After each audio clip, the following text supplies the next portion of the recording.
പദ്ധതിയുടെ ഭാഗമാണ്.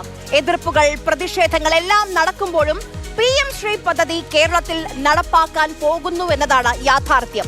കേരളം PM ശ്രീയുടെ ഭാഗമായതിനേക്കാൾ ചർച്ച നടക്കുന്നത് CPI ഇടതുമുന്നണി വിടുമോ എന്നതിലാണ്. ഇന്നലെ തന്നെ CPI നിലപാട് വ്യക്തമാക്കിയിട്ടുണ്ട്.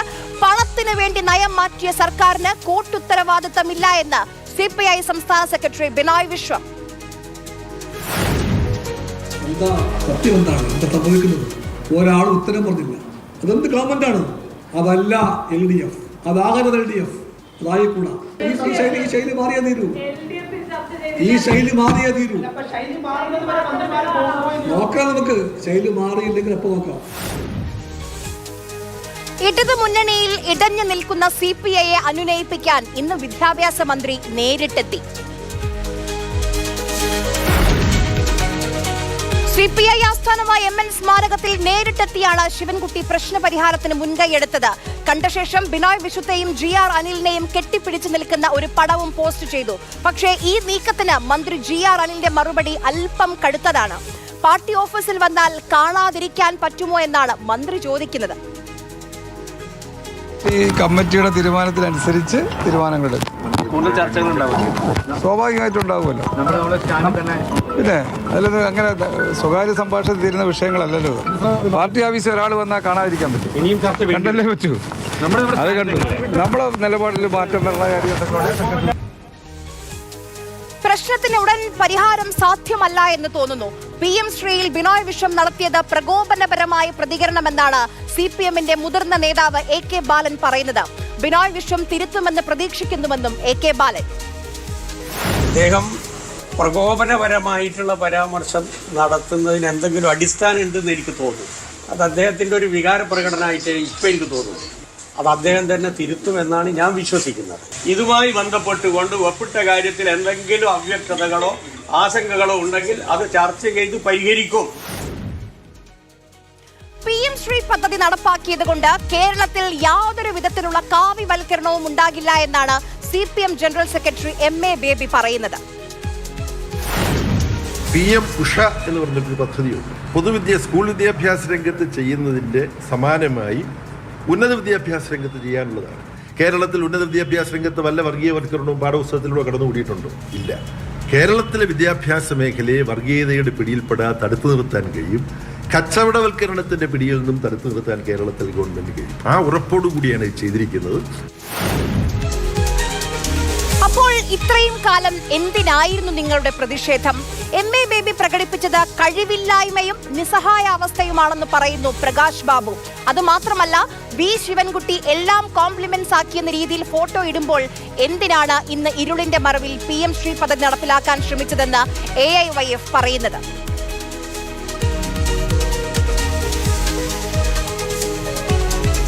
ബേബി ഇന്ന് ഉച്ചയ്ക്ക് തമ്മിൽ കാണാമെന്ന് പറഞ്ഞു.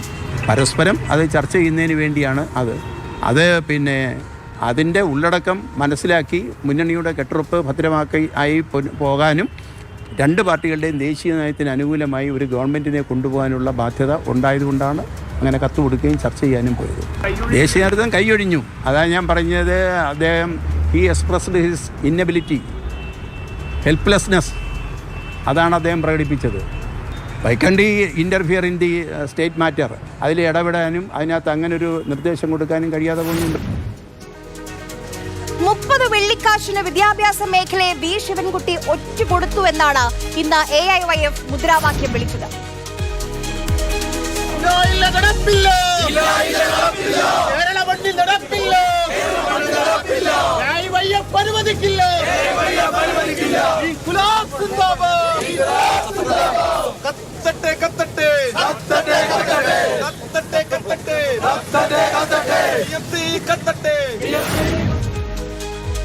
കാവ്യവൽക്കരണം ഉണ്ടാകില്ല എന്ന് ബേബി സഖാവ് പറയുമ്പോഴും ഹെഡ്ഗേവാറിനെ പഠിക്കേണ്ടി വരുമെന്നാണ് BJPയുടെ മുൻ അധ്യക്ഷൻ പറയുന്നത്.